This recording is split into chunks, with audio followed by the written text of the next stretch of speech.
ಆತ್ಮೀಯ ವಿದ್ಯಾರ್ಥಿಗಳೇ, ನಾವು ಕಳೆದ ಅವಧಿಯಲ್ಲಿ ಘಟಕ 3ರಲ್ಲಿ ಕಲಿಕೆ ಮೇಲೆ ಪ್ರಭಾವ ಬೀರುವ ಅಂಶಗಳಲ್ಲಿ ಸ್ಮೃತಿ ಅಥವಾ ಮೆಮೊರಿಯನ್ನು ಕುರಿತಾಗಿ ಅಧ್ಯಯನ ಮಾಡ್ತಾ ಹೋಗಿದ್ದೇವೆ. ಪ್ರಸ್ತುತ ಅವಧಿಯಲ್ಲಿ ಘಟಕ 4 ಸಮೂಹ ಗತಿಶೀಲತೆ.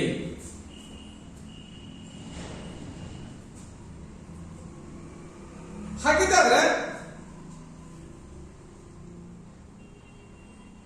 ಇದರ ಪರಿಕಲ್ಪನೆಯನ್ನು ನಾವು ನೋಡೋದಾದ್ರೆ, ಒಂದು ಸಮೂಹದ ಅಥವಾ ಒಂದು ಗುಂಪಿನ ವರ್ತನೆಗಳು ಒಬ್ಬ ವ್ಯಕ್ತಿ ಮೇಲೆ ಪ್ರತ್ಯಕ್ಷವಾಗಿ ಪರೋಕ್ಷವಾಗಿ ಪ್ರಭಾವ ಬೀರೋದನ್ನು ನಾವು ಕಾಣಬಹುದು.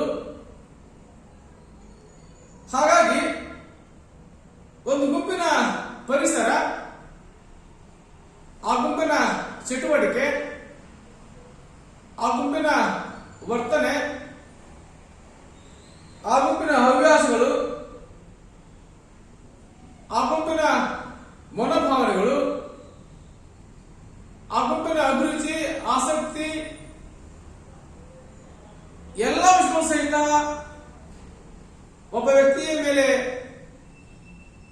ಪ್ರತ್ಯಕ್ಷವಾಗಿ ಪರೋಕ್ಷವಾಗಿ ಪ್ರಭಾವ ಬೀರೋದನ್ನು ನಾವು ಕಾಣಬಹುದು. ಹಾಗಾಗಿ ನಾವು ಹೇಳ್ತಾ ಹೋಗ್ತೀವಿ, ಗುಂಪಿನ ವರ್ತನೆ ಏನಿದೆ ಅದು ಒಬ್ಬ ವ್ಯಕ್ತಿಯ ವರ್ತನೆ ಆಗೋದನ್ನು ನಾವು ಕಾಣಬಹುದು. ಹಾಗಾಗಿ ಒಬ್ಬ ವ್ಯಕ್ತಿಯ ವ್ಯಕ್ತಿತ್ವ ನಿರ್ಮಾಣ ಆಗ್ತಕ್ಕಂಥದ್ದು ಆ ಗುಂಪಿನ ವರ್ತನೆಗಳಿಂದ,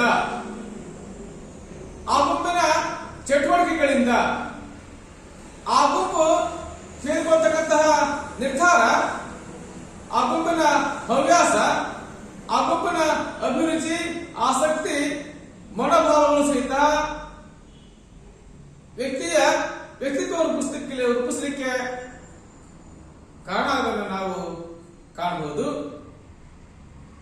ಹಾಗಾಗಿ ಒಂದು ಗುಂಪಿನ ಸಂವೇಗ, ಆ ಗುಂಪಿನ ಭಾವನೆ, ಆ ಗುಂಪಿನ ಹವ್ಯಾಸ, ಆ ಗುಂಪಿನ ಮನೋಭಾವ, ನಂಬಿಕೆ, ಮೌಲ್ಯ, ಆಚಾರ ವಿಚಾರ, ಪದ್ಧತಿಗಳು ಸಹಿತ ಒಬ್ಬ ವ್ಯಕ್ತಿಯ ವ್ಯಕ್ತಿತ್ವಕ್ಕೆ ಪ್ರತ್ಯಕ್ಷವಾಗಿ ಪರೋಕ್ಷವಾಗಿ ಕಾರಣ ಆಗೋದನ್ನು ನಾವು ಕಾಣಬಹುದು.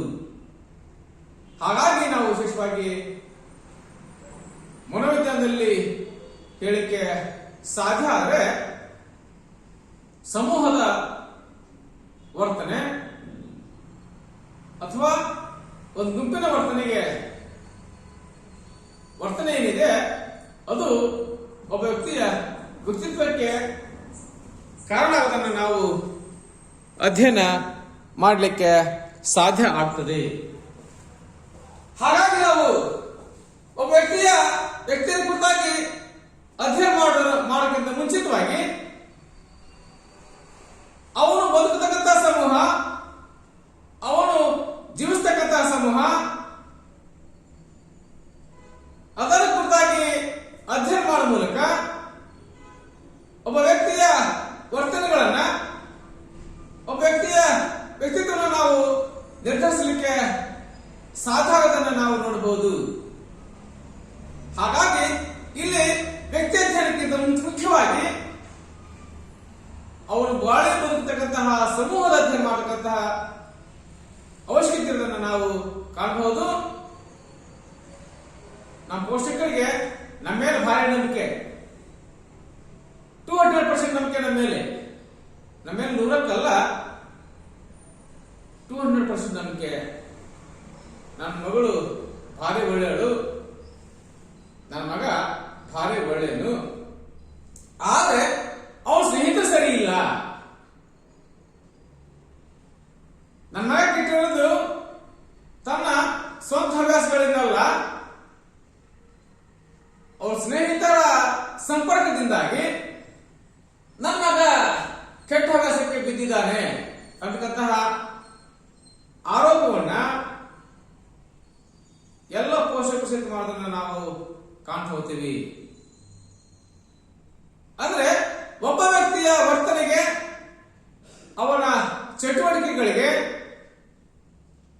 ಮೂಲ ಕಾರಣ ಅವನು ಬಾಳಬರುತ್ತಂತಹ ಸಮೂಹ ಅಥವಾ ಗುಂಪು ಏನಿದೆ ಅದು ಕಾರಣ ಆಗೋದನ್ನ ಪರೋಕ್ಷವಾಗಿ ನಮ್ಮ ಪೋಷಕರು ತಿಳಿಸೋದನ್ನ ನಾವು ಕಾಣಲಿಕ್ಕೆ ಸಾಧ್ಯ ಆಗ್ತದೆ. ಹಾಗಾಗಿ ಗುಂಪಿನ ವರ್ತನೆಗಳು ಮಾನವನ ಜೀವನದಲ್ಲಿ ನೇರವಾಗಿ ಅಥವಾ ಪರೋಕ್ಷವಾಗಿ ಪ್ರಭಾವ ಬೀರೋದನ್ನು ನಾವು ಕಾಣಲಿಕ್ಕೆ ಸಾಧ್ಯ ಆಗ್ತದೆ. ಹಾಗಾಗಿ ಒಬ್ಬ ವ್ಯಕ್ತಿಯನ್ನು ಅಧ್ಯಯನ ಮಾಡೋದಕ್ಕಿಂತ ಮುಂಚಿತವಾಗಿ ಸಮೂಹವನ್ನ ಅಧ್ಯಯನ ಮಾಡತಕ್ಕಂತಹ ಅಗತ್ಯವನ್ನು ನಾವು ಕಾಣಬಹುದು. ಹಾಗಾಗಿ ನಾವು ವಿಶೇಷವಾಗಿ ಸಮೂಹ ಬುದ್ಧಿಶೀಲತೆಯನ್ನ ಅಧ್ಯಯನ ಮಾಡತಕ್ಕಂತಹ ಅಗತ್ಯ ಹಿಂದಿನ ದಿನಮಾನಗಳಿಗಿಂತ ಈಗ ಹೆಚ್ಚಾಗಿರೋದನ್ನು ನಾವು ವಿಶೇಷವಾಗಿ ಕಾಣಲಿಕ್ಕೆ ಸಾಧ್ಯ ಆಗ್ತದೆ. ಹಾಗಿದ್ದರೆ 1930ರ ಸುಮಾರಿಗೆ ಅಮೆರಿಕದಲ್ಲಿ 1930ರ ಸುಮಾರಿಗೆ ಅಮೆರಿಕದಲ್ಲಿ ಸಮೂಹಗತಿಶಾಸ್ತ್ರ ಒಂದು ಅಧ್ಯಯನ ಮಾಡಬಹುದಂತಹ ಕ್ಷೇತ್ರ ಅಂತ ಹೇಳಿ ಪರಿಗಣಿಸಲಿಕ್ಕೆ ಸಾಧ್ಯ ಆಗ್ತದೆ. ಕ್ರಿಸ್ತಶಕ 1930ರ ಸುಮಾರಿಗೆ ಅಮೆರಿಕದಲ್ಲಿ ಸಮೂಹಗತಿಶಾಸ್ತ್ರ ಒಂದು ಅಧ್ಯಯನ ಮಾಡಬಹುದಾದಂತಹ ಒಂದು ದೊಡ್ಡ ಮತ್ತು ಕ್ಷೇತ್ರವನ್ನು ಕಂಡುಕೊಳ್ಳಕ್ಕೆ ಸಾಧ್ಯ ಆಗ್ತದೆ. ಪ್ರಸ್ತುತಪಡಿಸೋದನ್ನು ನಾವು ಕಾಣಬಹುದು.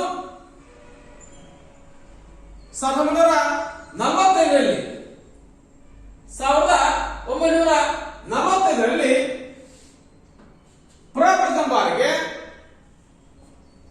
ಸಮೂಹ ಗತಿಶಾಸ್ತ್ರಾತ್ಮಕ ಪದವನ್ನ ಮೊದಲ ಬಳಕೆ ಮಾಡತಕ್ಕಂಥದ್ದು ಕರ್ಟ್ ಲೆವಿನ್ ಇರತಕ್ಕಂತಹ ವ್ಯಕ್ತಿ.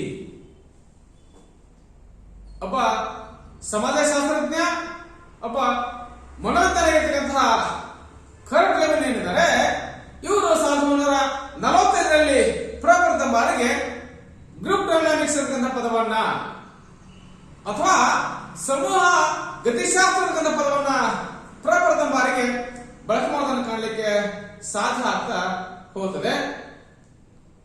ಅಂದ್ರೆ ಸಮೂಹದ ಆಶೋತ್ತರ, ವ್ಯಕ್ತಿಯ ವರ್ತನೆ, ಅಭಿರುಚಿ, ಆಸಕ್ತಿ, ಮನೋಭಾವ ಮತ್ತು ವೈಜ್ಞಾನಿಕ ಅಂಶಗಳನ್ನ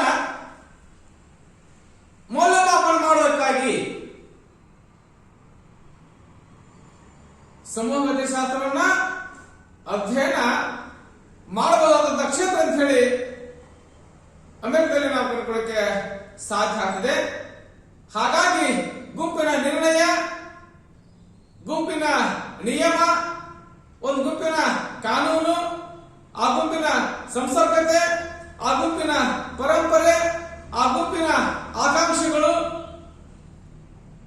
ಈ ಎಲ್ಲವನ್ನ ಕುರಿತಾಗಿ, ಜೊತೆಗೆ ಗುಂಪಿನ ನಂಬಿಕೆಗಳು, ಗುಂಪಿನ ಚಾರಿತ್ರ್ಯ, ಗುಂಪಿನ ಮೌಲ್ಯ, ಈ ಎಲ್ಲ ಅಂಶಗಳನ್ನ ಸಮೂಹ ಗತಿಶಾಸ್ತ್ರ ಬರ್ತದೆ ಅಧ್ಯಯನ ಮಾಡಲಿಕ್ಕೆ ಸಾಧ್ಯ ಆಗ್ತದೆ. ಹಾಗಾಗಿ ಸಮೂಹ ಗತಿಶಾಸ್ತ್ರದಲ್ಲಿ ಆ ಗುಂಪಿನ ಎಲ್ಲ ವರ್ತನೆಗಳನ್ನ, ಎಲ್ಲ ಚಟುವಟಿಕೆಗಳನ್ನ, ಆ ಗುಂಪಿನ ಚಾರಿತ್ರ್ಯವನ್ನ, ಆ ಗುಂಪಿನ ಮೌಲ್ಯವನ್ನ, ಆ ಆ ಗುಂಪಿನ ನಂಬಿಕೆಗಳನ್ನ, ಆ ಗುಂಪಿನ ಆಚಾರ ವಿಚಾರಗಳನ್ನ ನಾವು ವಿಶೇಷವಾಗಿ ಅತ್ಯಂತ ವ್ಯವಸ್ಥಿತವಾಗಿ ಅಧ್ಯಯನ ಮಾಡಲಿಕ್ಕೆ ಸಾಧ್ಯ ಆಗ್ತದೆ ಅನ್ನೋದನ್ನ ನಾವು ವಿಶೇಷವಾಗಿ ಚರ್ಚೆ ಸಹಿತ ಮಾಡ್ತಾ ಹೋಗ್ತೀವಿ. ಇನ್ನ ಇದರ ಅರ್ಥವನ್ನು ಕಂಡುಕೊಳ್ಳಕ್ಕೆ ಸಾಧ್ಯ ಆಗ್ಲಿ. ವಿಶೇಷವಾಗಿ ನಾ ಹೇಳಿದಾಗನೆ 1945ರಲ್ಲಿ ಪ್ರಪ್ರಥಮ ಬಾರಿಗೆ ಗತಿಶೀಲತೆ ಅಂತಕ್ಕಂಥ ಪದವನ್ನ ಅಥವಾ ಗ್ರೂಪ್ ಡೈನಾಮಿಕ್ಸ್ ಅಂತಕ್ಕಂಥ ಪದವನ್ನ ಮನೋವಿಜ್ಞಾನಿ ಮತ್ತು ಸಮಾಜಶಾಸ್ತ್ರಜ್ಞ ಕರ್ಟ್ ಲೆವಿನ್ ಮಾಡ್ತಾ ಹೋದರೆ ಬಳಕೆ ಮಾಡೋದನ್ನು ಕಂಡುಕೊಳ್ಳಕ್ಕೆ ಸಾಧ್ಯ ಆಗ್ತದೆ. ಹಾಗಿದ್ದಾದ್ರೆ ಗತಿಶೀಲತೆ ಅಂದ್ರೆ ಕ್ರಿಯಾಶೀಲ ಶಕ್ತಿ ಅಥವಾ ಬಲವನ್ನು ಕಂಡುಕೊಳ್ಳಕ್ಕೆ ಸಾಧ್ಯ ಆಗ್ತದೆ. ಅಂದ್ರೆ ನಾವು ನೋಡ್ತಾ ಹೋಗ್ತೀವಿ, ಒಂದು ಇಲ್ಲಿ ಎರಡು ಪದಗಳಿದ್ದಾವೆ. ಒಂದು ಗ್ರೂಪ್ ಅಂತಕ್ಕಂಥ ಒಂದು ಪದ, ಮತ್ತೊಂದು ಡೈನಾಮಿಕ್ಸ್ ಅಂತಕ್ಕಂಥ ಮತ್ತೊಂದು ಪದ. ಎರಡು ಪದಗಳಿಂದ ಸೇರಿ ಗ್ರೂಪ್ ಡೈನಾಮಿಕ್ಸ್ ಆಗಲಿಕ್ಕೆ ಸಾಧ್ಯ ಆಗ್ತದೆ. ಹಾಗಿದ್ದರೆ ಗ್ರೂಪ್ ಅಂತಕ್ಕಂಥ ಪದ ಸಮೂಹ ಅಥವಾ ಗ್ರೂಪ್ ಅಂತ ಅರ್ಥ ಆಗುತ್ತೆ. ಗ್ರೂಪ್ ಅಂತಂದ್ರೆ ಸಮೂಹ ಅಥವಾ ಗುಂಪು ಅಂತ ಅರ್ಥ ಆಗಲಿಕ್ಕೆ ಸಾಧ್ಯ ಆಗ್ತದೆ. ಹಾಗಾದ್ರೆ ಡೈನಾಮಿಕ್ಸ್ ಅಂತ ಪದ ಏನಿದೆ ಗ್ರೀಕ್ ಭಾಷೆಯ ಡೈನಮೋ, ಗ್ರೀಕ್ ಭಾಷೆಯ ಡೈನಮೋ ಪದದಿಂದ ಬರಲಿಕ್ಕೆ ಸಾಧ್ಯ ಆಗ್ತದೆ. ಹಾಗಿದ್ದರೆ ಡೈನಮೋ ಅಂತ ಪದದ ಅರ್ಥ ಇಂಗ್ಲಿಷಿನ ಡೈನಾಮಿಕ್ಸ್ ಏನಿದೆ ಗ್ರೀಕ್ ಭಾಷೆಯ ಡೈನಮೋ ಅಂತ ಪದದಿಂದ ಬರಲಿಕ್ಕೆ ಸಾಧ್ಯ ಆಗ್ತದೆ. ಹಾಗಾದ್ರೆ ಗ್ರೀಕ್ ಭಾಷೆಯಲ್ಲಿ ಡೈನಮೋ ಪದದ ಅರ್ಥವನ್ನು ಕಂಡುಕೊಳ್ಳಿಕ್ಕೆ ಸಾಧ್ಯ ಆದ್ರೆ ಬಲ ಅಥವಾ ರಚನಾ ಶಕ್ತಿ, ಬಲ ಅಥವಾ ರಚನಾ ಶಕ್ತಿಯನ್ನು ನಾವು ಅರ್ಥಿಸಲಿಕ್ಕೆ ಪ್ರಯತ್ನ ಸಹಿತ ಮಾಡ್ತಾ ಹೋಗ್ತೀವಿ. ಇನ್ನು ಇದನ್ನ ನಾವು ಇಂಗ್ಲಿಷ್ ಹೇಳಲಿಕ್ಕೆ ಸಾಧ್ಯ ಆದ್ರೆ ಪವರ್ ಆರ್ ಫೋರ್ಸ್ ಅಂತ ಅರ್ಥ. ಪವರ್ ಆರ್ ಫೋರ್ಸ್ ಅಂತ ಕಂಡುಕೊಳ್ಳಿಕ್ಕೆ ಸಾಧ್ಯ ಆಗ್ತದೆ. ಹಾಗಿದ್ದರೆ ಒಂದು ಗುಂಪಿನ ಬಲ ಅಥವಾ ಸಮೂಹದ ಬಲ, ಒಂದು ಗುಂಪಿನ ಶಕ್ತಿ ಅಥವಾ ಸಮೂಹದ ಶಕ್ತಿ ಆಗಲಿಕ್ಕೆ ಸಾಧ್ಯ ಆಗ್ತದೆ. ಅದನ್ನ ನಾವು ವಿಶೇಷವಾಗಿ ಚರ್ಚೆ ಸಹಿತ ಮಾಡ್ತಾ ಹೋಗ್ತೀವಿ. ಒಂದು ಗುಂಪಿನ ಬಲ ಅಥವಾ ಶಕ್ತಿ ಏನಿದೆ ಅದನ್ನ ವಿಶೇಷವಾಗಿ ಸಮೂಹದ ಶಾಸ್ತ್ರ ಕಂಡುಕೊಳ್ಳಿಕ್ಕೆ ಸಾಧ್ಯ ಸಹಿತ ಆಗ್ತಾ ಹೋಗ್ತದೆ. ಈ ಗತಿಶಾಸ್ತ್ರ ಏನಿದೆ ಇದು ಮೂಲತಃ ಭೌತಶಾಸ್ತ್ರಕ್ಕೆ ಸಂಬಂಧಿಸಿದಂತಹ ಪರಿಕಲ್ಪನೆ. ಭೌತಶಾಸ್ತ್ರಕ್ಕೆ ಸಂಬಂಧಿಸಿದಂತಹ ಒಂದು ಚಲನಶಾಸ್ತ್ರದ ಶಾಖೆಯಲ್ಲಿ ಒಂದನ್ನು ಚಲಿಸುವುದಕ್ಕೆ ಉಪಯೋಗಿಸತಕ್ಕಂತಹ ಬಲ ಏನಿದೆ ಅದನ್ನ ವಿಶೇಷವಾಗಿ ಹೇಳ್ತಾ ಹೋಗ್ತೀವಿ. ಹಾಗಾಗಿ ವಿಶೇಷವಾಗಿ ಚರ್ಚೆ ಮಾಡುವಂತೆ ಸಮೂಹದ ಬಲ ಅಥವಾ ಚಲನಶೀಲ ಪ್ರಕ್ರಿಯೆ ಏನಿದೆ ಅದನ್ನು ನಾವು ವಿಶೇಷವಾಗಿ ಹೇಳ್ತಾ ಹೋಗ್ತೀವಿ. ಸಮೂಹ ಗತಿಶಾಸ್ತ್ರ ಅಥವಾ ಸಮೂಹ ಗತಿಶೀಲತೆ ಕಂಡುಕೊಳ್ಳಕ್ಕೆ ಸಾಧ್ಯ ಆಗ್ತಾ ಹೋಗ್ತದೆ. ಹಾಗಿದ್ದರೆ ಸಮೂಹ ಅಂತಂದ್ರೆ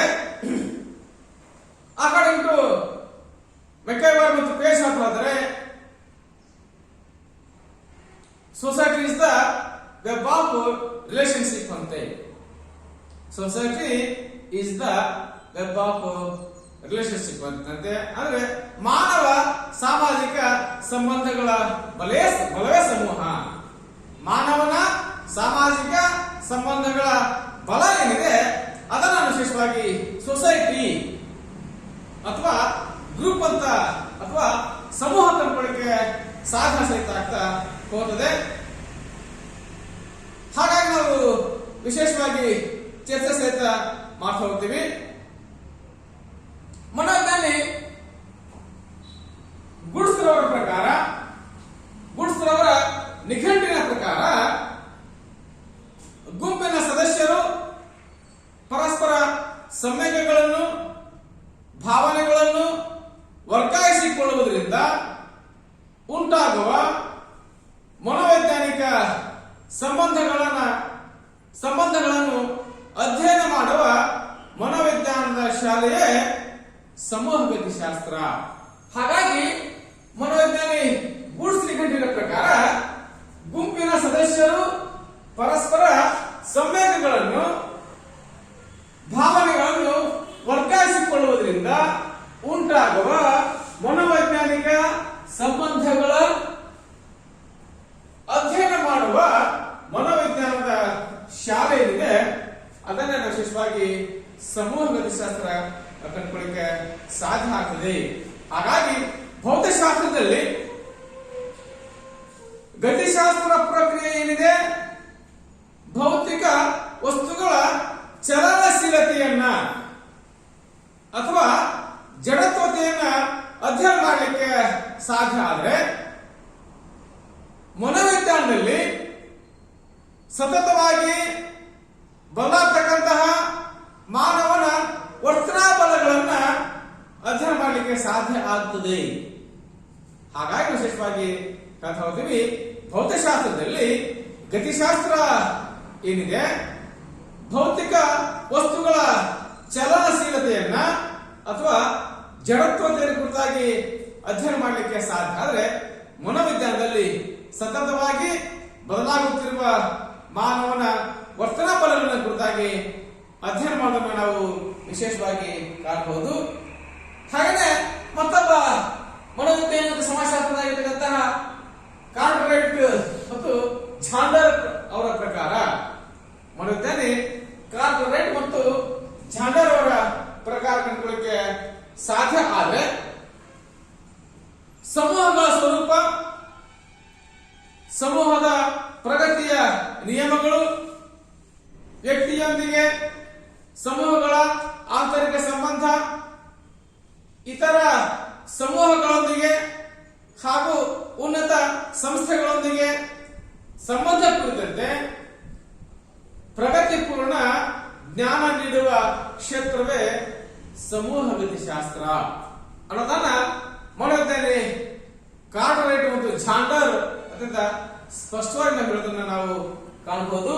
ಹಾಗಾಗಿ ಸಮೂಹಗಳ ಸ್ವರೂಪ ಮತ್ತು ಅವುಗಳ ರಚನೆಯನ್ನ, ಪ್ರಗತಿಯ ಮನೋಭಾವ, ಪ್ರಗತಿ ನಿಯಮಗಳು, ಒಂದು ಸಮೂಹ ಯಾವ ನಿಯಮಗಳನ್ನ ಪರಿಪಾಲನೆ ಮಾಡ್ತಾ ಇದ್ರೆ ಅಭಿವೃದ್ಧಿ ಹೊಂದಲಿಕ್ಕೆ ಸಾಧ್ಯ ಆಗ್ತದೆ. ಪ್ರಗತಿಯ ನಿಯಮಗಳು ಜೊತೆಗೆ ವ್ಯಕ್ತಿಯೊಂದಿಗೆ ಸಮೂಹಗಳ ಆಂತರಿಕ ಸಂಬಂಧ, ವ್ಯಕ್ತಿಯೊಂದಿಗೆ ಸಮೂಹಗಳ ಆಂತರಿಕ ಸಂಬಂಧ, ಹಾಗೆ ಇತರ ಸಮೂಹಗಳೊಂದಿಗೆ ಹಾಗೂ ಉನ್ನತ ಸಂಸ್ಥೆಗಳೊಂದಿಗೆ ಸಂಬಂಧ ಕುರಿತಂತೆ ಪ್ರಗತಿಪೂರ್ಣ ಜ್ಞಾನ ನೀಡುವ ಕ್ಷೇತ್ರವೇ ಸಮೂಹ ಗತಿಶೀಲತೆ ಕಂಡುಕೊಳ್ಳಕ್ಕೆ ಸಾಧ್ಯ ಆಗ್ತದೆ. ಹಾಗಾಗಿ ವಿಶೇಷವಾಗಿ ಚರ್ಚೆ ಮಾಡ್ತಾ ಹೋಗ್ತೀವಿ. ಪ್ರಸ್ತುತ ದಿನಮಾನಗಳಲ್ಲಿ ನಾವು ವ್ಯಕ್ತಿ ಅಧ್ಯಯನಕ್ಕೆ ಪರೋಕ್ಷವಾಗಿ ವ್ಯಕ್ತಿಯನ್ನ ಅಧ್ಯಯನ ಮಾಡುವುದರ ಬದಲಾಗಿ ವ್ಯಕ್ತಿ ಬಾಳಿ ಬದುಕಬೇಕಾಗಿರ್ತಕ್ಕಂತಹ ಸಮೂಹದ ವರ್ತನೆಗಳನ್ನ, ಅಂದ್ರೆ ಸಮೂಹದ ಅಧ್ಯಯನ ಮಾಡತಕ್ಕಂತಹ ಅತ್ಯಂತ ಅಗತ್ಯವನ್ನು ನಾವು ಕಂಡುಕೊಳ್ಳಕ್ಕೆ ಸಾಧ್ಯ ಆಗ್ತದೆ. ಹಾಗಾಗಿ ವಿಶೇಷವಾಗಿ ಚರ್ಚೆ ಮಾಡ್ತಾ ಹೋಗ್ತೀವಿ. ಪ್ರಸ್ತುತ ದಿನಮಾನಗಳಲ್ಲಿ ಸಮೂಹ ಗತಿಶಾಸ್ತ್ರ ಏನಿದೆ ಅತ್ಯಂತ ವಿಶಿಷ್ಟವಾದಂತಹ ಅಧ್ಯಯನ ಕ್ಷೇತ್ರವನ್ನು ಕಂಡುಕೊಳ್ಳಿಕ್ಕೆ ಪ್ರಯತ್ನ ಮಾಡ್ತಾ ಹೋಗ್ತೀವಿ.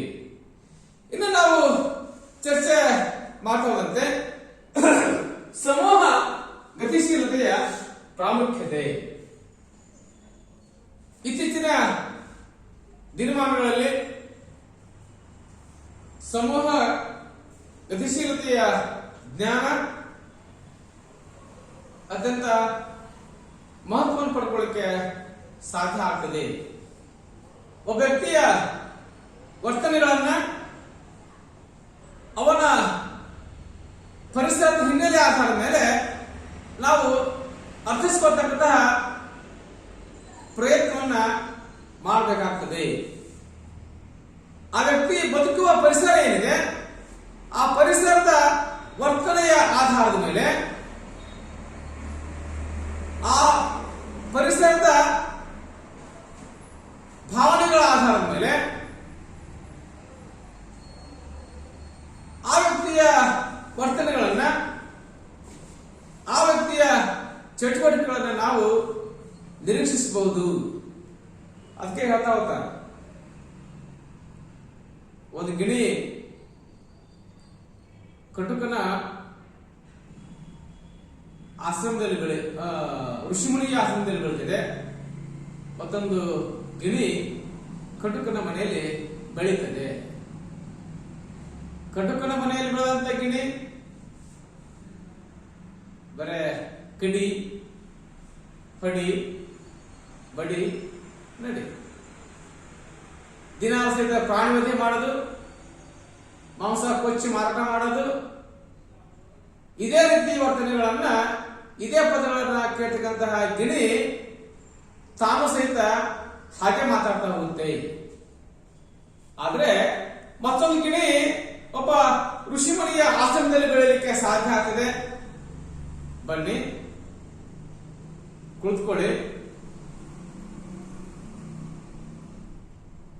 ಗುರುಗಳು ಬರ್ತಾರೆ, ದರ್ಶನ ಮಾಡಿ, ಪ್ರಸಾದ ತೆಗೆದುಕೊಳ್ಳಿ, ವಿಶ್ರಾಂತಿ ಮಾಡಿ ಮತ್ತೆ ಹೋಗಿ ಬನ್ನಿ.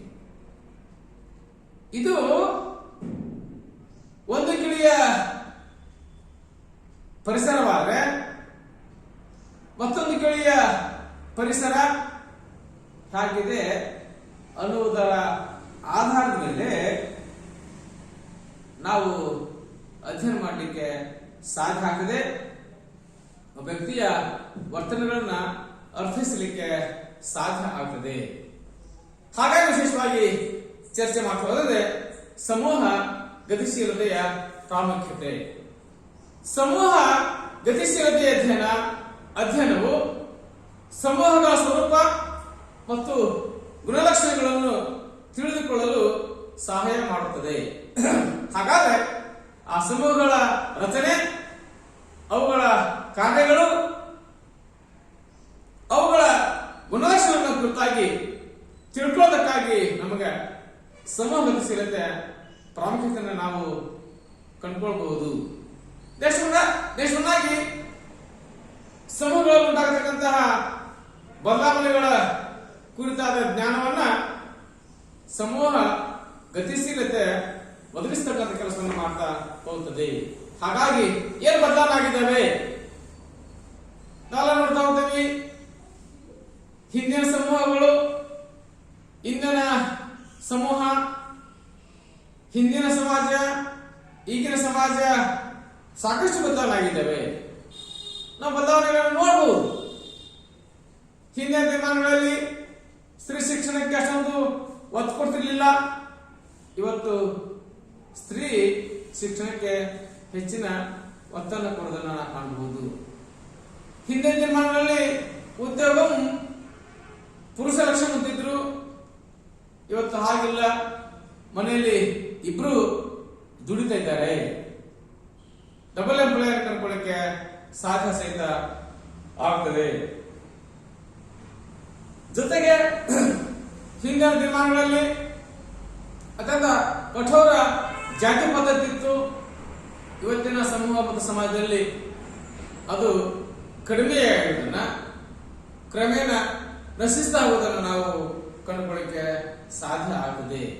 ಹಾಗಾಗಿ ಸಮೂಹಗಳಲ್ಲಿ ಉಂಟಾಗುವ ಬದಲಾವಣೆ ಕುರಿತಾದಂತಹ ಜ್ಞಾನವನ್ನ ಸಮೂಹ ಗತಿಶೀಲತೆ ನಮಗೆ ಒದಗಿಸುವ ಕೆಲಸವನ್ನು ಸಹಿತ ಮಾಡ್ತಾ ಹೋಗುತ್ತದೆ.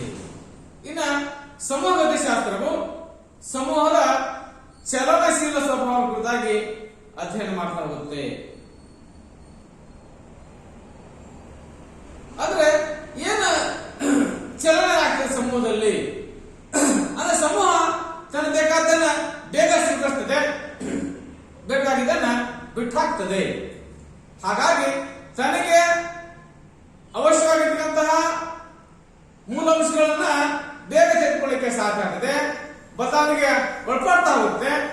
ತನಗೆ ಯಾವ್ದು ನಿಷಿದ್ಧ ಅನಿಸ್ತದೆ ಅದನ್ನ ತಿಳಿಸ್ತಕ್ಕಂತಹ ಶಕ್ತಿ ಸಹಿತ ಈ ಸಮಾಜಕ್ಕೆ ಸಮೂಹಕ್ಕೆ ಕಂಡುಕೊಳ್ಳಿಕ್ಕೆ ಸಾಧ್ಯ ಆಗ್ತದೆ. ಇನ್ನ ನಾಯಕರಿಂದ ಸಮೂಹದಲ್ಲಿ ಹೇಗೆ ಬದಲಾವಣೆ ಉಂಟಾಗ್ತದೆ ಅನ್ನೋದನ್ನ ತಿಳಿಸ್ತಕ್ಕಂಥ ಕೆಲಸವನ್ನ ಅಂತ ಇದ್ದಂತಹ ಸಮೂಹ ಮಾಡ್ತದೆ. ಒಬ್ಬ ನಾಯಕನಿಂದ ಒಂದು ಸಮಾಜ ಹೇಗೆ ಬದಲಾವಣೆ ಆಗಬಹುದು, ಹೇಗೆ ಪರಿವರ್ತನೆ ತರಬಹುದು. ಒಬ್ಬ ನಾಯಕ ಆಗಿರ್ತಕ್ಕಂಥವನು ತನ್ನ ಸಮಾಜಕ್ಕೆ ಸಲ್ಲಿಸತಕ್ಕಂಥ ಸೇವೆಯ ಆಧಾರದ ಮೇಲೆ ಆ ಸಮಾಜ ಬದಲಾವಣೆಯಾಗೋದನ್ನ, ಆ ಸಮಾಜ ಪರಿವರ್ತನೆ ಆಗೋದನ್ನ ಮಾಡ್ಕೊಳ್ಳಿಕ್ಕೆ ಸಾಧ್ಯ ಆಗ್ತದೆ. ಹಾಗಾಗಿ ಒಬ್ಬ ನಾಯಕ ಆಗಿರ್ತಕ್ಕಂಥವನು ಅಥವಾ ಒಬ್ಬ ಲೀಡರ್ ಆಗಿರ್ತಕ್ಕಂಥವನು ಸಮೂಹದಲ್ಲಿ ಏನು ಬದಲಾವಣೆ ಅನ್ನೋದನ್ನ ತಿಳಿಸ್ತಕ್ಕಂಥ ಕೆಲಸವನ್ನ ಸಮೂಹ ಗತಿಶಾಸ್ತ್ರ ಮಾಡ್ತಾ ಹೋಗುತ್ತದೆ. ಸಮೂಹದ ಮಾನಸಿಕ ಆರೋಗ್ಯವನ್ನು ಕಾಪಾಡುವ ಮೂಲಕ ಅವರ ಮನಸ್ಥೈರ್ಯವನ್ನ ಹೆಚ್ಚಿಸತಕ್ಕಂತ ಕೆಲಸದಲ್ಲಿ ಸಮೂಹ ಗತಿಶಾಸ್ತ್ರ ನಿರತ ಆಗ್ತಾ ಹೋಗುತ್ತದೆ. ಸಮೂಹ ಗತಿಶೀಲತೆಯು ಸಮೂಹದ ಸಾಮಾಜಿಕ ಮತ್ತು ಭಾವನಾತ್ಮಕ ವಾತಾವರಣವನ್ನ ಉತ್ತಮಪಡಿಸಲಿಕ್ಕೆ ನೆರವಾಗ್ತಾ ಹೋಗುತ್ತೆ. ಅಂದ್ರೆ ಒಂದು ಸಾಮಾಜಿಕ ವಾತಾವರಣ ಜೊತೆಗೆ ಒಂದು ಉತ್ತಮವಾದಂತಹ ಭಾವನಾತ್ಮಕ ವಾತಾವರಣ ಕಲ್ಪಿಸತಕ್ಕಂತ ಕೆಲಸವನ್ನ ಸಮೂಹ ಗತಿಶಾಸ್ತ್ರ ಮಾಡ್ತಾ ಹೋಗುತ್ತದೆ. ಜನಾಂಗೀಯತೆ, ಲಿಂಗ ತಾರತಮ್ಯ ಮುಂತಾದ ಸಾಮಾಜಿಕ ಪೂರ್ವಾಗ್ರಹ ಪೀಡಿತ ಭಾವನೆಗಳು ಮತ್ತು ತಾರತಮ್ಯಗಳನ್ನ ಅರಿತಕ್ಕಂಥ ಕೆಲಸದಲ್ಲಿ ನಮಗೆ ಸಹಾಯ ಮಾಡುವ ಕೆಲಸವನ್ನ ಸಮೂಹ ಗತಿಶಾಸ್ತ್ರ ಮಾಡಬಹುದು. ಅಂದ್ರೆ ಜನಾಂಗೀಯ ತಾರತಮ್ಯಗಳಾಗಿರ್ಬೋದು, ಲಿಂಗ ತಾರತಮ್ಯ ಅಂದ್ರೆ ಜಾತಿ ತಾರತಮ್ಯ, ಲಿಂಗ ತಾರತಮ್ಯ, ಈ ರೀತಿಯ ಧಾರ್ಮಿಕ ತಾರತಮ್ಯಗಳು, ಈ ರೀತಿಯ ಎಲ್ಲವುಗಳೇನಿದಾವೆ ಇವುಗಳನ್ನ ಪೂರ್ವಾಗ್ರಹ ಪೀಡಿತ ಭಾವನೆಗಳೇನಾಗಿದ್ದಾವೆ ಇವುಗಳನ್ನ ಅರಿತಕ್ಕಂಥ ಸಂದರ್ಭದಲ್ಲಿ ಅಂತಹ ಏನು ಗ್ರೂಪ್ ಡೈನಾಮಿಕ್ಸ್ ಏನಿದೆ, ಸಮೂಹ ಗತಿಶಾಸ್ತ್ರ ಏನಿದೆ ನಮಗೆ ಸಹಾಯ ಮಾಡೋದನ್ನ ನಾವು ಕಾಣಬಹುದು. ಜೊತೆಗೆ ಸಮೂಹ ಗತಿಶಾಸ್ತ್ರ ತರಗತಿ ಸಮೂಹಗಳಿಗೆ ಹೊಂದಿಕೊಳ್ಳುವಲ್ಲಿ ವಿದ್ಯಾರ್ಥಿಗಳಿಗೆ ಸೂಕ್ತವಾದಂತಹ ಮಾರ್ಗದರ್ಶನವನ್ನ ಮಾಡ್ತಾ ಹೋಗುತ್ತೆ. ಸಮೂಹ ಗತಿಶೀಲತೆ ಪ್ರಕ್ರಿಯೆ ಏನಿದೆ, ಸಮೂಹಗಳ ಅಂತರಕ್ರಿಯೆಯ ವೈಜ್ಞಾನಿಕ ಜ್ಞಾನವನ್ನ ಪಡಿತಕ್ಕಂಥ ಸಂದರ್ಭದಲ್ಲಿ ನೆರವಾದನ್ನ ನಾವು ಕಾಣಬಹುದು. ಶಾಲಾ ಸಮೂಹ ಮತ್ತು ತರಗತಿ ಸಮೂಹಗಳನ್ನು ಕುರಿತು ವೈಜ್ಞಾನಿಕವಾಗಿ ತಿಳುವಳಿಕೆಯನ್ನು ಪಡೆಯುವಲ್ಲಿ ಶಿಕ್ಷಕರಿಗೆ ನೆರವಾಗತಕ್ಕಂಥ ಕೆಲಸವನ್ನ, ಸಹಾಯ ಮಾಡತಕ್ಕಂಥ ಕೆಲಸವನ್ನ ನಾವು ಕಂಡುಕೊಳ್ಳಕ್ಕೆ ಪ್ರಯತ್ನ ಮಾಡಬಹುದು. ಸಮೂಹಗಳಲ್ಲಿ ಕಂಡುಬರ್ತಕ್ಕಂತಹ ಸಮೂಹದ ಬಲಗಳು ಮತ್ತು ಈ ಬಲಗಳ ಉದಯಕ್ಕೆ ಕಾರಣವಾಗತಕ್ಕಂತಹ ಅಂಶಗಳು ಇನ್ನೂ ಮುಂತಾದ ಅಂಶಗಳನ್ನ ಕುರಿತಾಗಿ ಅರಿತುಕೊಳ್ಳೋದಕ್ಕೆ ಬೇಕಾದ ಸ್ಕಿಲ್ಸ್ಗಳನ್ನ ಅಥವಾ ಕೌಶಲ್ಯಗಳನ್ನ ಕೊಡ್ತಕ್ಕಂಥ ಕೆಲಸವನ್ನ ಸಮೂಹ ಗತಿಶಾಸ್ತ್ರ ನಮಗೆ ಮಾಡ್ತಾ ಹೋಗುತ್ತದೆ. ದೇಶವನ್ನಾಗಿ ಸಮೂಹ ಗತಿಶೀಲತೆಯ ಅಧ್ಯಯನ ಸಮೂಹದ ಮಾನಸಿಕ ದ್ವಂದ್ವ ಮತ್ತು ಮಾನಸಿಕ ಒತ್ತಡಗಳನ್ನು ವ್ಯವಸ್ಥಿತವಾಗಿ ನಿಭಾಯಿಸತಕ್ಕಂಥ ಸಂದರ್ಭದಲ್ಲಿ ನಮಗೆ ಸಹಕಾರವಾಗುವುದನ್ನು ನಾವು ಕಾಣಬಹುದು. ದೇಶವನ್ನಾಗಿ ಸಮೂಹದ ಯಾವ ರೀತಿಯ ಬದಲಾವಣೆಯಿಂದ ಸೃಜನಾತ್ಮಕ ಮತ್ತು ಪ್ರಗತಿಪೂರ್ಣ ಬೆಳವಣಿಗೆ ಸಾಧ್ಯ ಎನ್ನುವುದನ್ನ ತಿಳಿಸತಕ್ಕಂಥ ಕೆಲಸವನ್ನ ಸಮೂಹ ಶಾಸ್ತ್ರ ನಮಗೆ ಮಾಡುತ್ತದೆ. ವ್ಯಕ್ತಿ ಬಲಕ್ಕಿಂತ ಸಮೂಹದ ಬಲ ದೊಡ್ಡದು ಅನ್ನತಕ್ಕಂತಹ ಸಿದ್ಧಾಂತವನ್ನ ಇದು ನಮಗೆ ಪ್ರಸ್ತುತಪಡಿಸುವ ಕೆಲಸವನ್ನು ಸಹಿತ ಮಾಡ್ತಾ ಹೋಗುತ್ತೆ. ದೇಶವನ್ನಾಗಿ ಸಮೂಹ ಗತಿಶೀಲತೆಯು ಪ್ರಜಾಪ್ರಭುತ್ವ ರೀತಿಯ ಜೀವನ ಶೈಲಿ, ಉತ್ತಮ ಸಾಮಾಜಿಕ ತಿಳುವಳಿಕೆ ಹಾಗೂ ಪ್ರಜಾಪ್ರಭುತ್ವಕ್ಕೆ ಸಿದ್ಧಗೊಳಿಸಲಿಕ್ಕಾಗಿ ಬೇಕಾದ ವಾತಾವರಣವನ್ನ ಕಲ್ಪಿಸುವುದು ಹೇಗೆ ಅನ್ನೋದನ್ನು ತಿಳಿಸಿದ ಕೆಲಸವನ್ನು ಸಹಿತ ಮಾಡ್ತಾ ಹೋಗ್ತದೆ. ಹಾಗಾಗಿ ಪ್ರಜಾಸತ್ತಾತ್ಮಕ ಪೌರಾಣ ಜವಾಬ್ದಾರಿಗಳನ್ನ ಅತ್ಯಂತ ಯಶಸ್ವಿಯಾಗಿ ತಿಳಿಸುವ ಮೂಲಕವಾಗಿ, ಜೊತೆಗೆ ಪ್ರಜಾಪ್ರಭುತ್ವ ಜೀವನ ಶೈಲಿ ಅಂದ್ರೆ ಏನು, ಉತ್ತಮ ಸಾಮಾಜಿಕ ತಿಳುವಳಿಕೆ ಹಾಗೂ ಉತ್ತಮ ಪೌರಾಗೋದಕ್ಕೆ ಬೇಕಾದಂತಹ ಸಿದ್ಧತೆಗಳೇನದನ್ನ, ಜೊತೆಗೆ ಅದಕ್ಕೆ ಅಂತ ವಾತಾವರಣ ಕಲ್ಪಿಸಬೇಕು ಅನ್ನೋದನ್ನ ತಿಳಿಸ್ತಕ್ಕಂಥ ಕೆಲಸವನ್ನ ಸಂಭಾವ್ಯತೆ ಶಾಸ್ತ್ರ ಮಾಡ್ತಾ ಹೋಗಿದೆ. ಹಾಗಾಗಿ ವಿಶೇಷವಾಗಿ ಹೇಳ್ತಾ ಹೋಗ್ತೀವಿ, ಒಂದು ಗುಂಪಿನ ವರ್ತನೆ, ಆ ಗುಂಪಿನ ನಿಯಮ, ಆ ಗುಂಪಿನ ಕಟ್ಟುಪಾಡುಗಳು, ಆ ಸಮಾಜದ ಆಶೋತ್ತರ, ಅಭಿರುಚಿ, ಆಸಕ್ತಿ, ಮನೋಭಾವ ಮತ್ತು ಮನೋವೈಜ್ಞಾನಿಕ ಅಂಶಗಳನ್ನ ಅತ್ಯಂತ ವ್ಯವಸ್ಥಿತವಾಗಿ ಮೌಲ್ಯಮಾಪನ ಮಾಡತಕ್ಕಂಥ ಕೆಲಸವನ್ನ ಸಮೂಹ ಗತಿಶಾಸ್ತ್ರ ಮಾಡ್ತಾ ಹೋಗ್ತಿದೆ. ಒಂದು ಗುಂಪಿನ ನಿರ್ಣಯಗಳು, ನಿಯಮಗಳು, ಸಂಸರ್ಗತೆ, ಪರಂಪರೆ, ಆಕಾಂಕ್ಷೆ, ನಂಬಿಕೆ, ಚಾರಿತ್ರ್ಯ, ಮೌಲ್ಯ, ಸಮೂಹದ ಕಾರ್ಯಗಳ ಕುರಿತಾಗಿ ವಿಶೇಷವಾಗಿ ಅಧ್ಯಯನ ಮಾಡತಕ್ಕಂಥ ಕೆಲಸವನ್ನ ಸಮೂಹ ಗತಿಶಾಸ್ತ್ರ ಮಾಡ್ತಾ ಹೋಗ್ತದೆ ಅನ್ನೋದನ್ನ ನಾವು ವಿಶೇಷವಾಗಿ ಅಧ್ಯಯನ ಮಾಡ್ತಾ ಹೋಗ್ತೀವಿ. ಎಲ್ಲರಿಗೂ ಧನ್ಯವಾದಗಳು.